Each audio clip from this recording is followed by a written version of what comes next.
પ્રિય વાચકો, આ પુસ્તકના ખૂબ જ મહત્વપૂર્ણ પ્રકરણમાં આપનું સ્વાગત છે. આ પ્રકરણ તમને તમારા જીવનના સાચા ધ્યેયનો માર્ગ શોધવામાં મદદરૂપ થશે. અહીં મેં આ પુસ્તક તરફની મારી યાત્રા લખી છે જે તમને પ્રોત્સાહિત પણ કરી શકે છે. તો ચાલો આપણે સફર શરૂ કરીએ. જીવનનું અંતિમ લક્ષ્ય. જીવનમાં ધ્યેય ન હોય તો જીવન અર્થહીન છે. Institute of engineering and technology, Lucknow યુનિવર્સિટીમાં માસ્ટર્સ ઇન કમ્પ્યુટર એપ્લિકેશન્સ વિષય પર અભ્યાસ કરતી વખતે બીજા સેમેસ્ટરના અંતે અમારી સંસ્થાને યુનિવર્સિટી દ્વારા ઉત્તર પ્રદેશ ટેકનિકલ યુનિવર્સિટી તરીકે નામ આપવામાં આવ્યું હતું. આ પ્રસંગે એક વૈચારિક સમિતિની રચના કરવામાં આવી હતી, જેના માટે તમામ વરિષ્ઠ વિદ્યાર્થીઓને આમંત્રિત કરવામાં આવ્યા હતા. મારું નામ પણ તે વિદ્યાર્થીઓમાંનું એક હતું કારણ કે હું તે સમયે સંસ્થાના અભ્યાસક્રમનો મુખ્ય વિદ્યાર્થી હતો અને પ્રતિનિધિમંડળનો સભ્ય પણ હતો. આ કાર્યક્રમમાં ટેકનિકલ યુનિવર્સિટીના વાઇસ ચાન્સેલરનું વિશેષ પ્રવચન સાંભળવાની મને તક મળી હતી. તેમના વિધાનની મુખ્ય પંક્તિઓ જીવનનું અંતિમ ધ્યેય હતી. તે સમયે મેં તેણે જે કહ્યું તેના પર ધ્યાન આપવાનો પ્રયત્ન કર્યો, જેમાંથી કેટલાક આજે પણ મારા હૃદયમાં હાજર છે.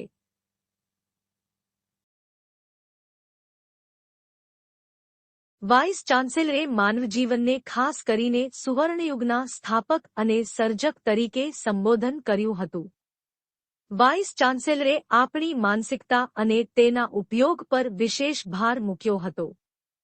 તેમના મતે જીવનમાં માત્ર એક જ વ્યક્તિ સફળ થઈ શકે છે જે તમારા પ્રત્યે દ્વેષ અને દ્વેષથી ઉપર ઉઠીને જીવનના વાસ્તવિક માપદંડને સમજીને પોતાનું જીવન જીવે છે. લાંબા સમય સુધી મેં આ વાક્યો પર વિચાર કર્યો અને મારા વિષયને એક નામ આપવાનો પ્રયત્ન કર્યો, મારા સંશોધન કાર્યને આ દિશામાં ફેરવ્યું. શરૂઆતમાં મારા સંશોધનનો વિષય હતો હું કોણ છું, પરંતુ ધીમે ધીમે આ વિષય પર સંપૂર્ણ અભ્યાસ કર્યા પછી મેં મારા સંશોધનનો વિષય બદલી નાખ્યો અને તેનું નામ ટાઈમ મશીન રાખ્યું. વિદ્યાર્થીઓ વચ્ચે રહ્યા પછી શરૂઆતમાં મને મારું સંશોધન કાર્ય કરવામાં થોડો ફાયદો થયો, પરંતુ સમય જતાં મારો અનુભવ શૈક્ષણિક ક્ષેત્ર પ્રત્યે જ ઉદાસીન બનવા લાગ્યો. જ્યારે અમે એક વિદ્યાર્થી તરીકે અભ્યાસક્રમો ભણાવતા હતા, ત્યારે અમને લાગ્યું કે શિક્ષકમાં જે ગુણો હોવા જોઈએ તે કદાચ અમને નહીં મળે. આવી સ્થિતિમાં આગળ જતાં મારો પ્રયાસ મારો શ્રેષ્ઠ પ્રયાસ કરવાનો હતો. પરિણામે ખૂબ જ ટૂંકા ગાળામાં મારું નામ યુનિવર્સિટીઓની સાંકળમાં ટોચના શિક્ષકોમાં આવવાનું શરૂ થયું. પણ બધું જ મેળવ્યા પછી પણ બધાને જે મળવું જોઈએ તે મને મળ્યું નથી. વાસ્તવમાં આને આર્થિક પ્રગતિ કહે છે.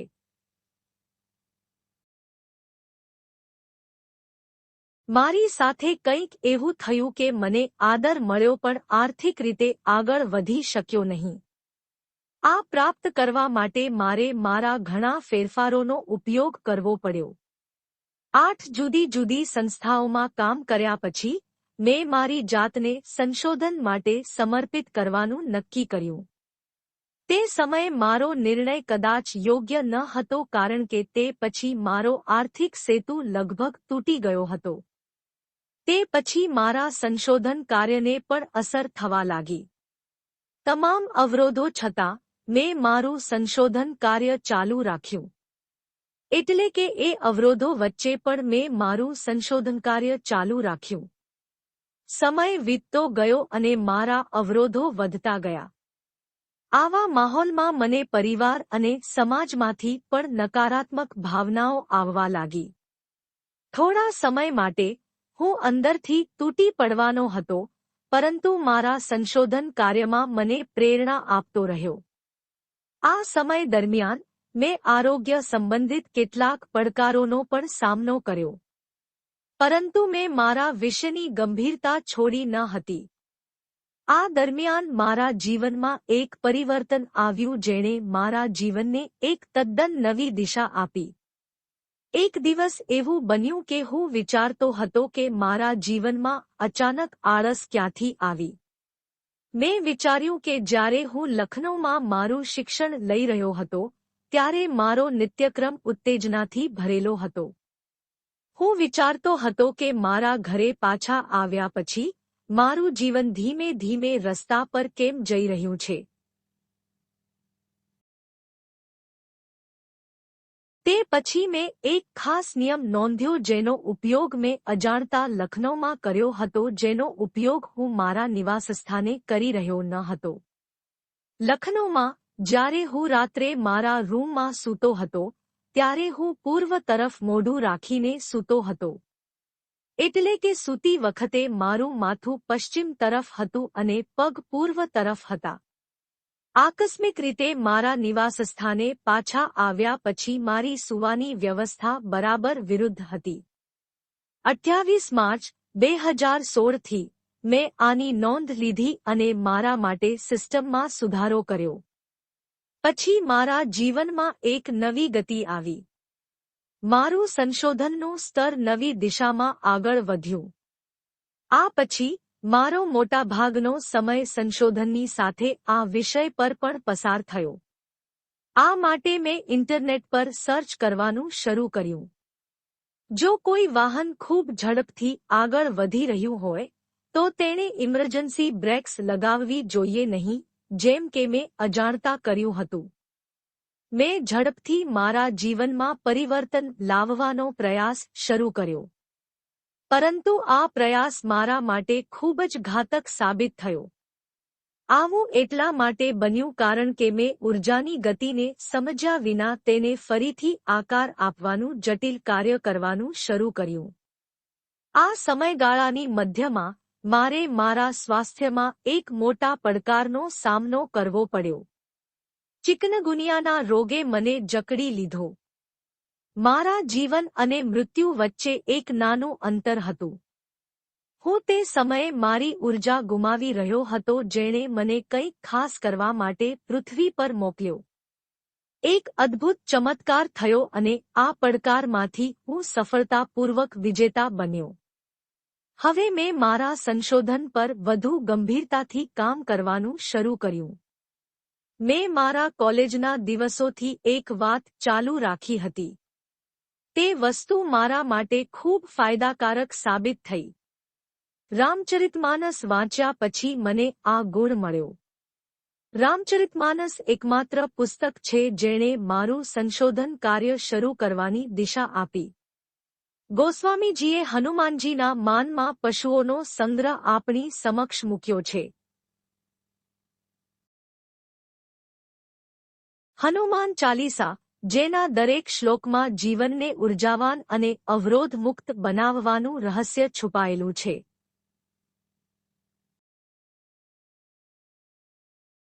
અગાઉના પ્રકરણમાં અમે જે એક ચૌપાઈ શેર કરી હતી તે હતી, સંકટ સે હનુમાન ઝુલાવે મન ક્રમ વચન ધ્યાન. જે લાવાઈસ ચૌપાઈએ ઘણા સમય પહેલા મારા જીવનની દિશા નક્કી કરી હતી. એટલે કે હું મારા વિચારો લખતો હતો. હવે મેં કમ્પ્યુટરનો ઉપયોગ કરવાનું શરૂ કર્યું અને દરરોજ મારા સંશોધનથી સંબંધિત વિષયો લખવાનું ચાલુ રાખ્યું. ધીમે ધીમે મને એ પણ ખબર ન પડી કે હું કેટલા પાના લખવા ગયો છું. જો મારે અનુમાન કરવું હોય તો મેં અત્યાર સુધીમાં લગભગ 3500 પૃષ્ઠો લખ્યા છે. હવે આ લખાણ કદાચ જીવનભર આમ જ ચાલતું રહેશે. હાલમાં લખતી વખતે મને લાગે છે કે મારું બૌદ્ધિક સ્તર પહેલા કરતાં વધુ મજબૂત થઈ રહ્યું છે. હું મારું કાર્ય જે લક્ષ્યને ધ્યાનમાં રાખીને કરી રહ્યો હતો તેમાં મેં ઘણા ફેરફારોનો અનુભવ કર્યો છે.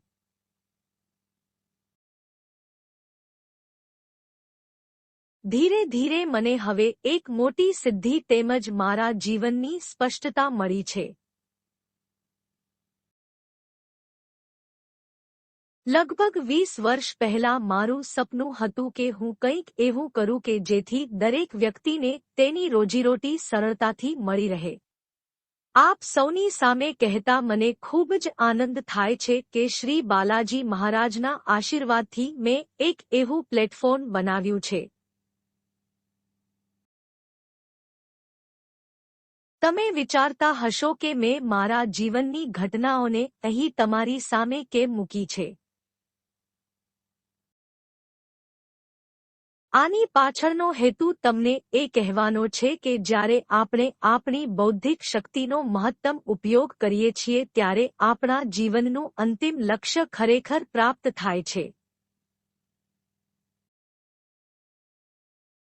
વિશ્વનું સૌથી મોટું દાન મૂળભૂત રીતે તે હેતુની પરિપૂર્ણતા માટે છે જેના માટે પ્રકૃતિએ તમને તેના ખોળામાં આશ્રય આપ્યો છે. મોટા ભાગના સામાન્ય વર્ગના લોકો દાન વિશે જે પ્રકારના સ્વપ્નો જુએ છે તેના માટે કોઈ વાજબીપણું નથી. વિશ્વના તમામ શ્રીમંત લોકો તેમની ચેરિટીનો ઉપયોગ પ્રદર્શન તરીકે કરે છે. તેમનો મુખ્ય હેતુ ક્યારેય દાન આપવાનો નથી હોતો. ખરેખર તેઓ દાનની આડમાં તેમના વ્યવસાયને એક મોટી દિશા આપવા માંગે છે. દરેક દેશમાં કામ કરતી સરકાર મૂડીવાદીઓના ઇશારે નીતિઓ નક્કી કરે છે. અર્થતંત્રને ચલાવવા માટે સરકાર ખાનગી અર્થશાસ્ત્રીઓને તેમની સાથે કામ કરવાની તક પૂરી પાડે છે.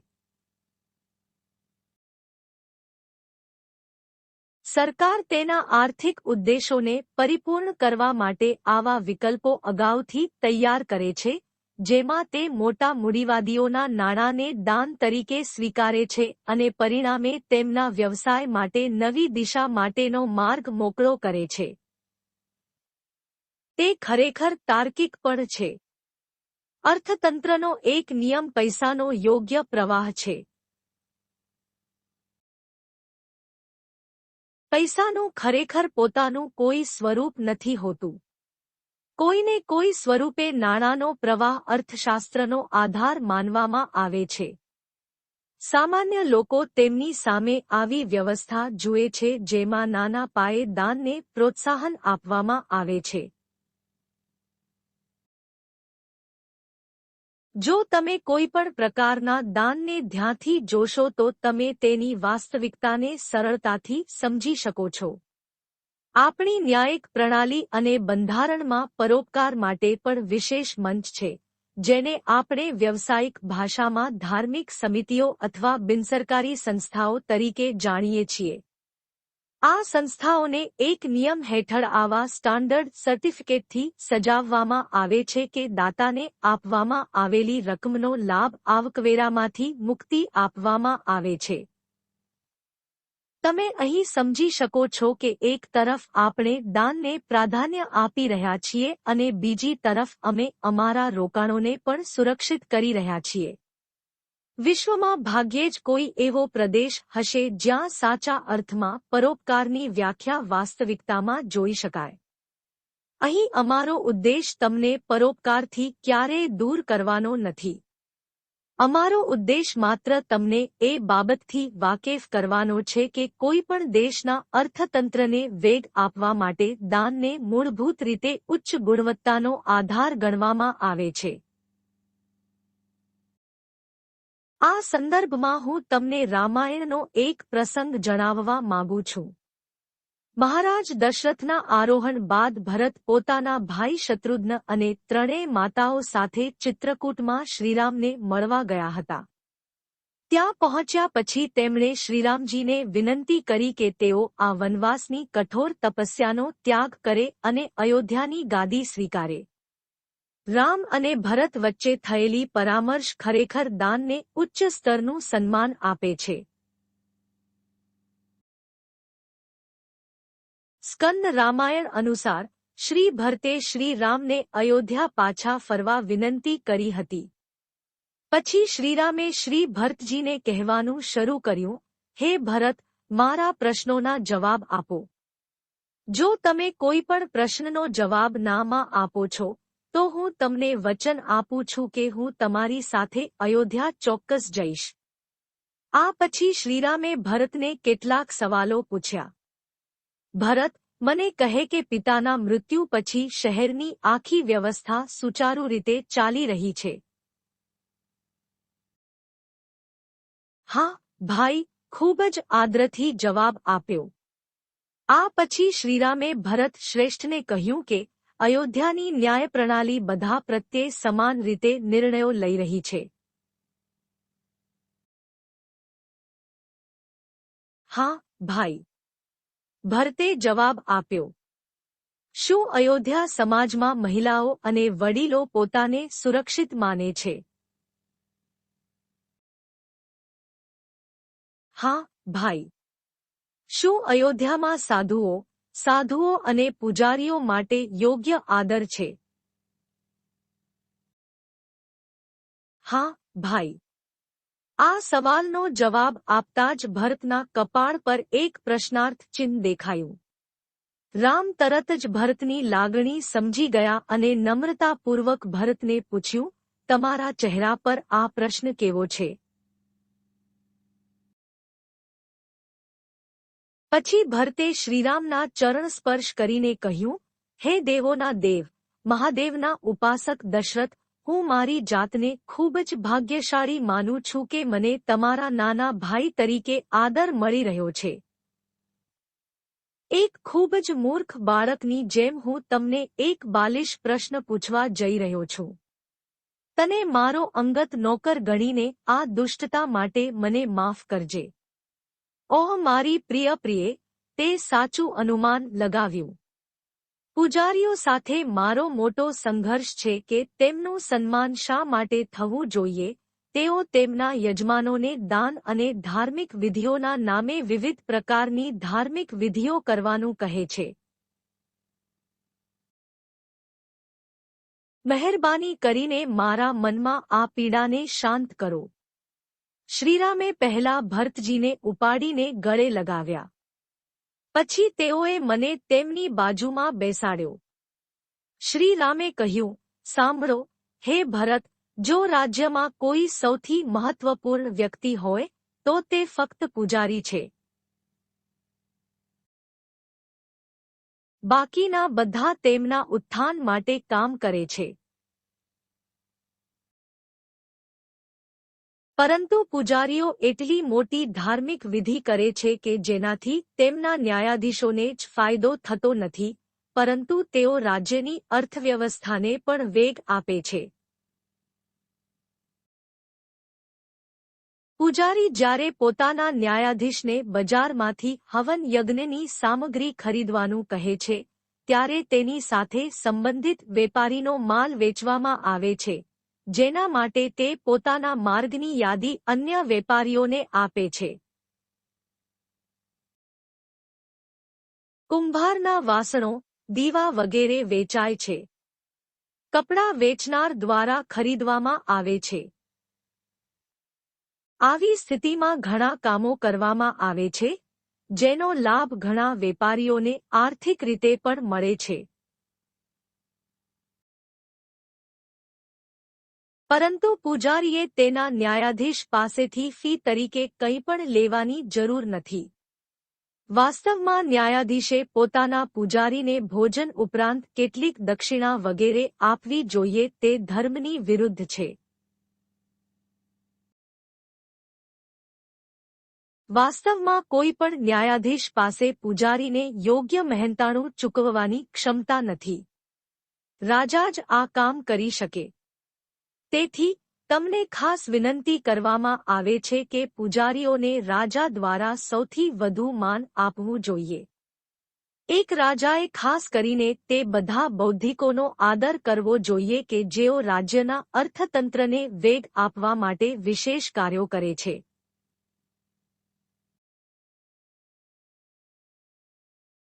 આપણે જાણીએ છીએ કે દૈવી શક્તિ દરેક કણમાં ફેલાયેલી છે. આપણે એ પણ જાણીએ છીએ કે ઈશ્વરીય શક્તિ આપણી શ્રદ્ધા અને શ્રદ્ધાને આપણા જીવનને ઊંડા બનાવવાનો આધાર માને છે. પરંતુ જ્યારે આપણે આ નશ્વર વિશ્વમાં તેમના કાર્ય માટે આવ્યા છીએ, ત્યારે આપણા માટે તે ખૂબ જ જરૂરી છે કે આપણે કોઈપણ કિંમતે તેમનો આદર કરીએ. ભરત શ્રેષ્ઠની વાત સાંભળો. એક રાજા એક સેવકની જેમ રાજ્યની વ્યવસ્થાને સરળતાથી સંભાળે છે.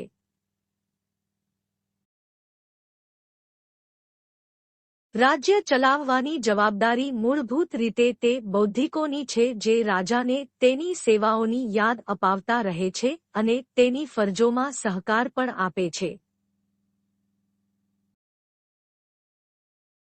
જો રાજા ખરેખર પોતાની પ્રજાનું ભલું કરવા માંગતો હોય તો તેણે પહેલા પોતાના રાજ્યના બૌદ્ધિકોની આદર અને અત્યંત આદરપૂર્વક કાળજી લેવી જોઈએ. જો રાજા પોતાના સ્ટેજ પર બેસીને પોતાની ફરજ નિભાવી રહ્યા હોય તો તેમાં વ્યક્તિગત અમની છબી પણ રજૂ કરી શકાય છે. આથી રાજાએ એવું વાતાવરણ ઊભું કરવું પડે કે જેમાં માત્ર નામ લઈને જ લોકોમાં સુખશાંતિની લાગણી જન્મે. એક રાજા મૂળભૂત રીતે મેનેજરની જેમ રાજ્યને તેની સેવાઓ દાન કરે છે અને સ્વાર્થી કારણોસર પોતાનું અંગત જીવન ક્યારે આગળ રાખતો નથી. શ્રીરામનો આ શાણો અવાજ સાંભળીને ભરત શ્રેષ્ઠની આંખોમાંથી પ્રેમના આંસુ વહેવા લાગ્યા. ભરતે પૂછ્યું, હે રાજન, મહેરબાની કરીને મને કહે કે રાજ્યમાં આપણે કોને મહાનતમ કહી શકીએ? તે કોણ છે જે રાજ્ય અને તેની સેવાઓની સૌથી મોટી સત્તા તરીકે ગણી શકાય?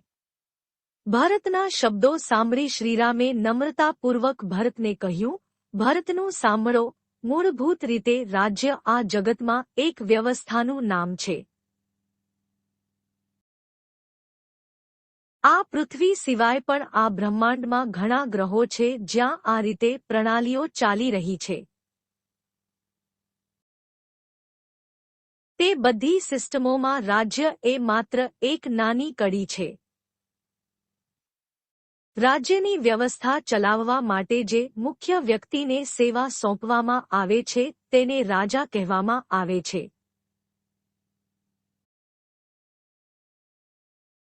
પરંતુ કોઈપણ રાજ્ય મૂળભૂત રીતે ત્યાં ઉપલબ્ધ 4 સ્તંભો પર નિર્ભર છે. આ 4 સ્તંભો ચારેય દિશામાંથી તે રાજ્યની સેવા કરે છે. આ 4 સ્તંભોને સંસાધન, રાજ્ય વ્યવસ્થા, મીડિયા અને રહેવાસીઓના નામથી ઓળખવામાં આવે છે. અરે ભારત, તમારે એ જાણવું જોઈએ કે જો કોઈ પણ જગ્યાએ નવી સંસ્કૃતિ શરૂ કરવી હોય તો સૌથી પહેલા શુદ્ધ પાણી અને સ્વચ્છ હવાની જરૂર છે.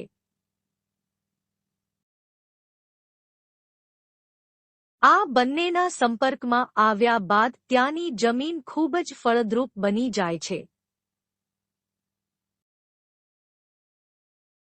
ફળદ્રુપ જમીન પર વનસ્પતિ સરળતાથી ઉત્પન્ન કરી શકાય છે. આવી સ્થિતિમાં સંસ્કૃતિમાં વિકાસની સંભાવનાઓ ખૂબ જ ઝડપી ગતિએ જોઈ શકાય છે.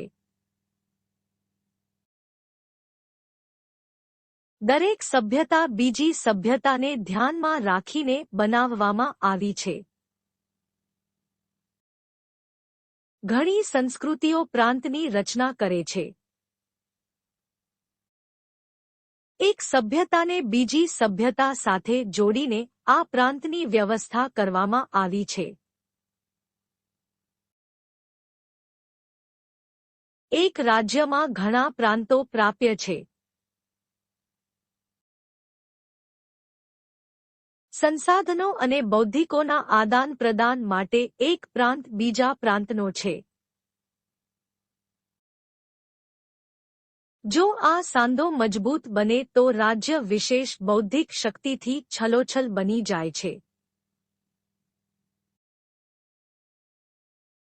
આ 4 સ્તંભોને શાસ્ત્રોમાં જ્ઞાન, યોગ, દ્રષ્ટિ અને સેવા તરીકે ઓળખવામાં આવે છે.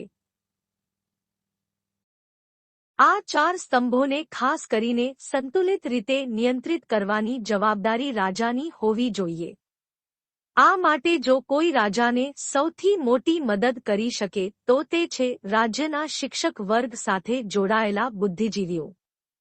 બૌદ્ધિકોને એક સાથે બાંધવાનું કાર્ય ત્યારે જ થઈ શકે છે જ્યારે તેમની વ્યક્તિગત જરૂરિયાતોને ધ્યાનમાં રાખીને વ્યવસ્થા કરવામાં આવે. રાજાએ હંમેશા આ બધી બાબતો પર ગુપ્ત પરામર્શ કરવો જોઈએ અને કઈ દિશામાં કયા પ્રકારના કામની જરૂર છે તેની માહિતી રાખવી જોઈએ. જ્યારે પણ કોઈ રાજ્યમાં વિશેષ જરૂરિયાત હોય છે ત્યારે તેના માટે નવી સંસ્કૃતિ બનાવવામાં આવે છે.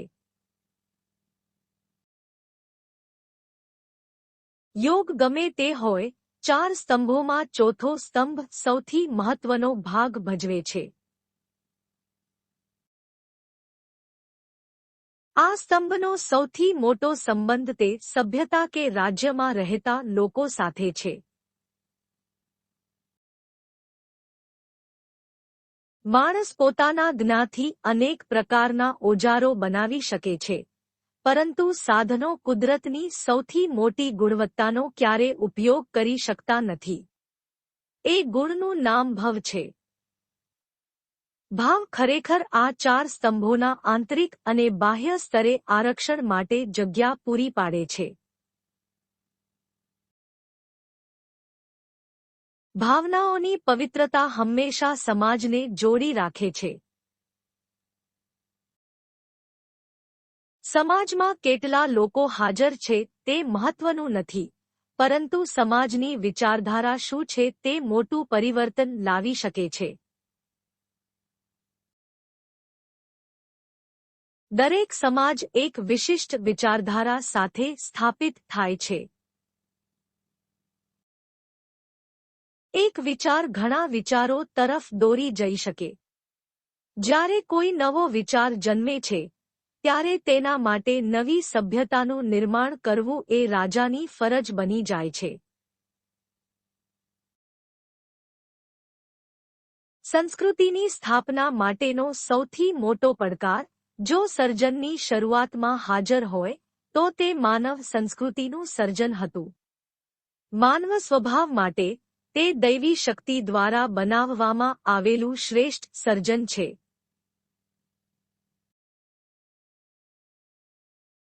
તેથી, તે સંસ્કૃતિની સેવામાં રોકાયેલા મુખ્ય વ્યક્તિની જવાબદારી છે કે તે ખાસ કરીને માનવ સંસ્કૃતિને અનુસરે. સભ્યતામાં આ જવાબદારી ગ્રામ અધિકારી નિભાવે છે. આમ, જ્યારે ગ્રામ અધિકારીઓનો બનેલો પ્રાંત રચાય છે, ત્યારે તેની સેવા માટે એક સ્થાન બનાવવામાં આવે છે, જેને પ્રાંત અધિકારી કહેવામાં આવે છે.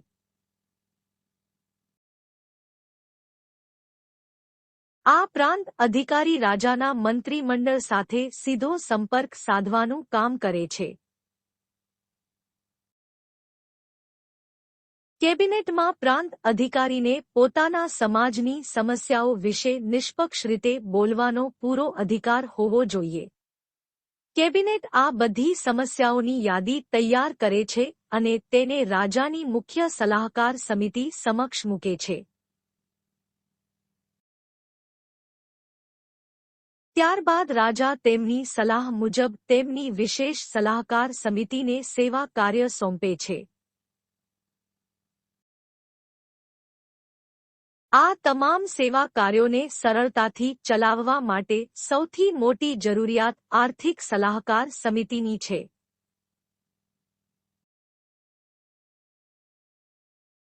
આર્થિક સલાહકાર સમિતિના કાર્યનો અવકાશ રાજ્યો કેવી રીતે આગળ વધે છે તેના પર નિર્ભર છે. સમિતિના પદાધિકારીઓ ખાસ કરીને સમાજના તે તમામ લોકો પોતાની યાદીમાં રાખે છે જે અર્થતંત્રને વેગ આપવાનું કામ કરે છે.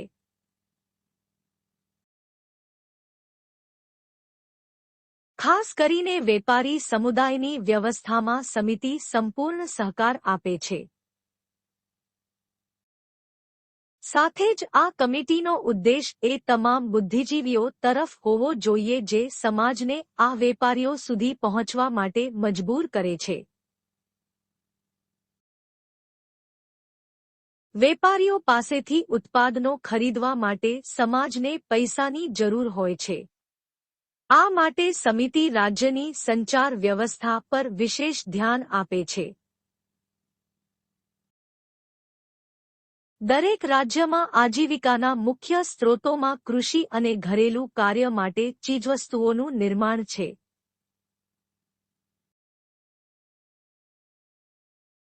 દરેક નાગરિકને સરળતાથી ઉપલબ્ધ માલની વ્યવસ્થા થાય તેવી વ્યવસ્થા કરવાની પણ આ સમિતિની મુખ્ય જવાબદારી છે.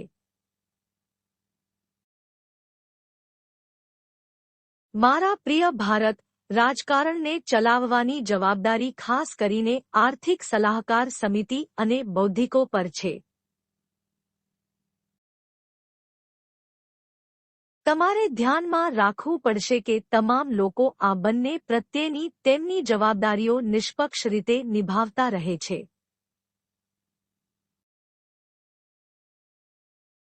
આ ચાર સ્તંભોને એક સાથે જોડવાથી જ દરેક રાજ્ય પ્રગતિશીલ રહી શકે છે. જો કોઈ કારણસર રાજ્યમાં આ ચાર વચ્ચે અરાજકતા સ્થપાય તો ટૂંક સમયમાં જ સંબંધિત સભ્યતાનું વિભાજન થવા લાગશે, જેના કારણે રાજ્યમાં ધીમે ધીમે ઘટાડો થશે. આમાંની મોટાભાગની ઘટનાઓ ત્યારે બને છે જ્યારે રાજા તેની જવાબદારીમાંથી ખસી જાય છે અને રાજ્યને, તેની સંપત્તિ અને તેની પ્રજાને નોકર માને છે. આવી સ્થિતિમાં ધીરે ધીરે લોકોમાં રોષની લાગણી પેદા થવા લાગે છે અને અન્ય રાજ્યોનો પ્રભાવ વધવા લાગે છે. આવી પરિસ્થિતિને પહોંચી વળવા માટે જો કોઈ એક સમુદાય અસરકારક બની શકે તો તે બુદ્ધિજીવીઓ છે.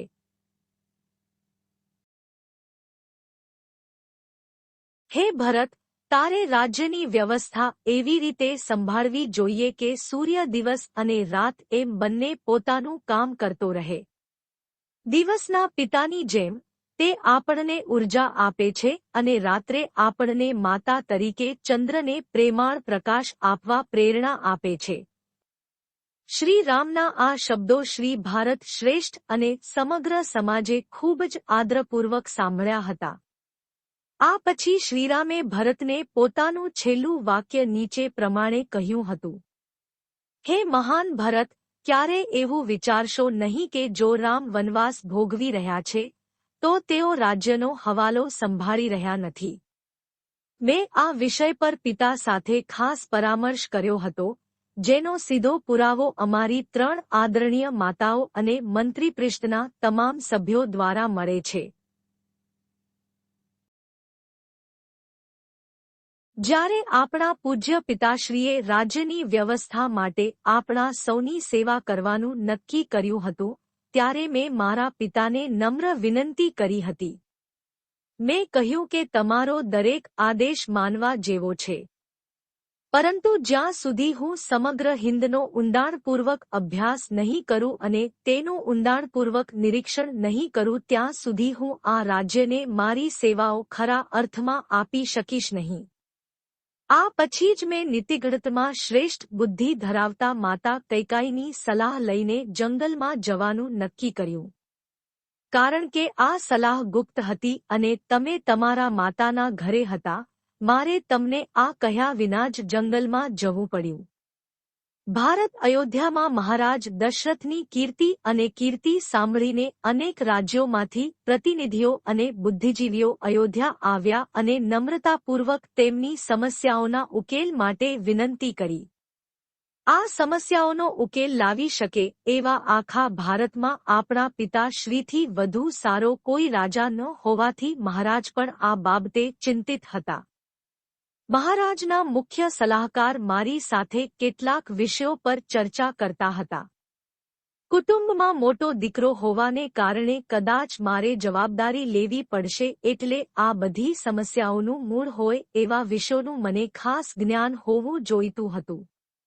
તેથી હું રાજ્યની સેવા કરવા અને તે બધા કારણો શોધવા માટે વાન પ્રદેશમાં રહું છું. મારો મુખ્ય ઉદ્દેશ માત્ર મારા રાજ્ય તરફ જોવાનો જ નહીં, પરંતુ તમામ પડોશી રાજ્યોની સમસ્યાઓનું નિરાકરણ લાવવાનો પણ છે.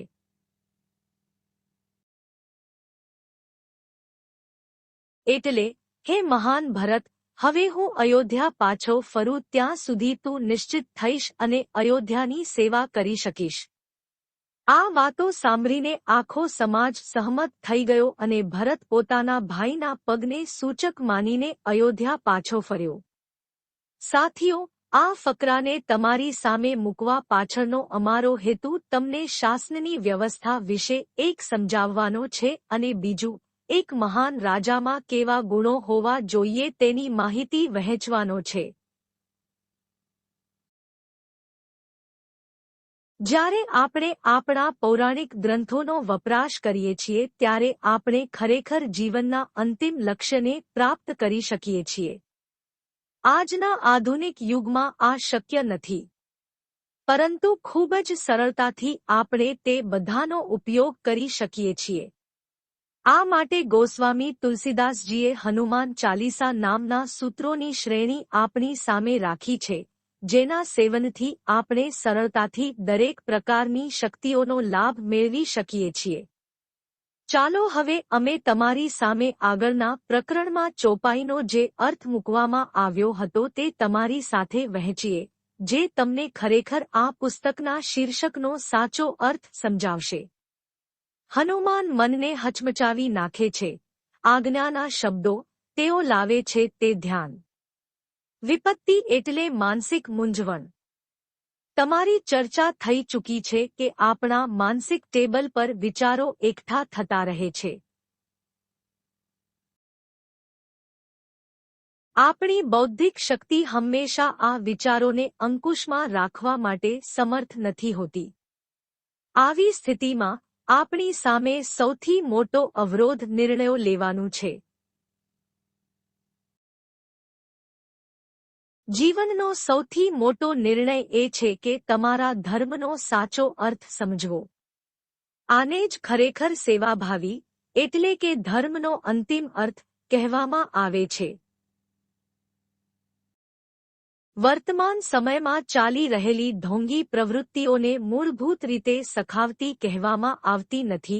તે બધાને આવી વ્યવસ્થાના પરિબળો માનવામાં આવે છે, જે અર્થતંત્રને વેગ આપી શકે છે. જો આપણે આ વસ્તુઓ કરીએ છીએ, તો આડકતરી રીતે આપણે સમાજની સેવા કરી રહ્યા છીએ. હનુમાનનો અર્થ એ છે કે ઊર્જાનું શ્રેષ્ઠ સ્વરૂપ આપણને બચાવી શકે છે જેથી આ સેવાઓ આપણા માટે સીધી રીતે શ્રેષ્ઠ બની શકે. મનને સ્વચ્છ રાખવા માટે તેને સાફ કરવું અત્યંત જરૂરી છે. કારણ કે આપણું મન એક અદૃશ્ય સાધન છે.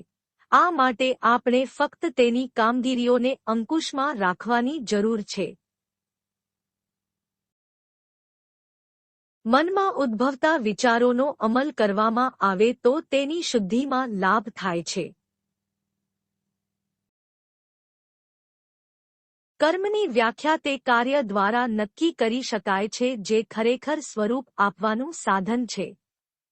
જો વિચારોને આકાર આપતા પહેલા તેની રૂપરેખા તૈયાર કરવામાં આવે તો તેને પણ આકાર આપવો પડે છે. તેથી જો મનમાં ચાલતા વિચારો દ્વારા કર્મ એટલે કે લખાણ કરી શકાય તો તે આપણા મનને શુદ્ધ કરવાનું શ્રેષ્ઠ કાર્ય છે.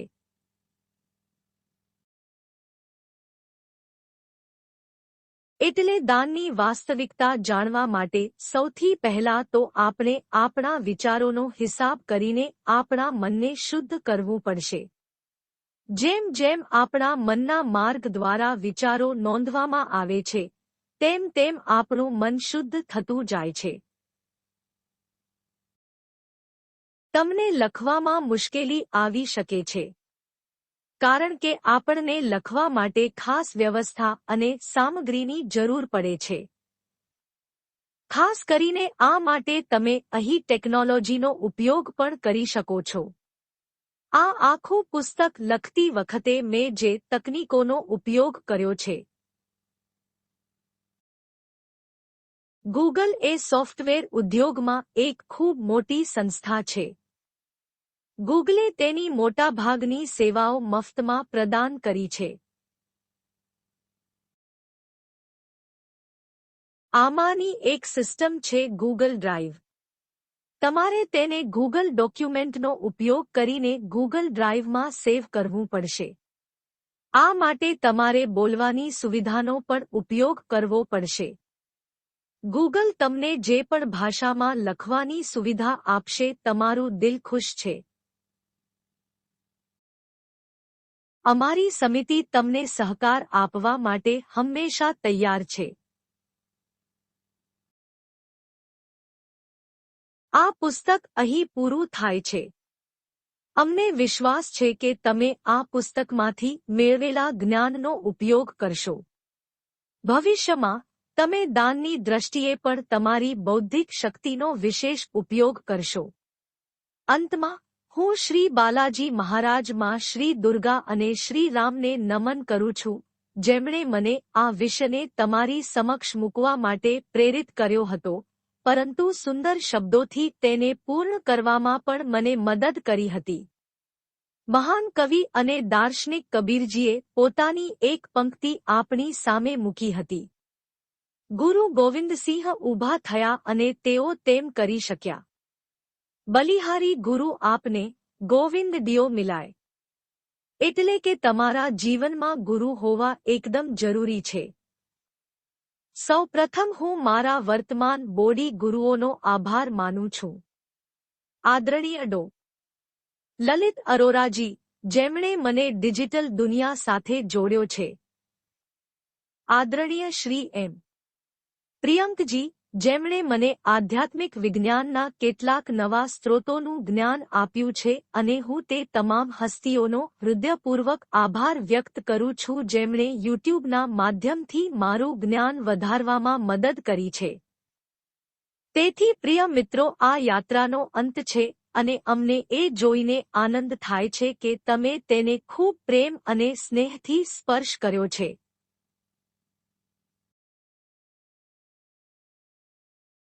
હવેથી તમને તમારા જીવનના સામાન્ય વિષયોથી સંબંધિત ઘણા પુસ્તકો મળશે. કૃપા કરીને આ ઓડિયોબુક તમારા ઓછામાં ઓછા 5 મિત્રોને શેર કરો. જો તમને આ પુસ્તકની ઈ-કોપી મેળવવામાં રસ હોય તો કૃપા કરીને વર્ણન બોક્સમાં ઉપલબ્ધ ફોર્મ ભરો. મારા હૃદયના ઊંડાણથી ફરીથી તમારો આભાર.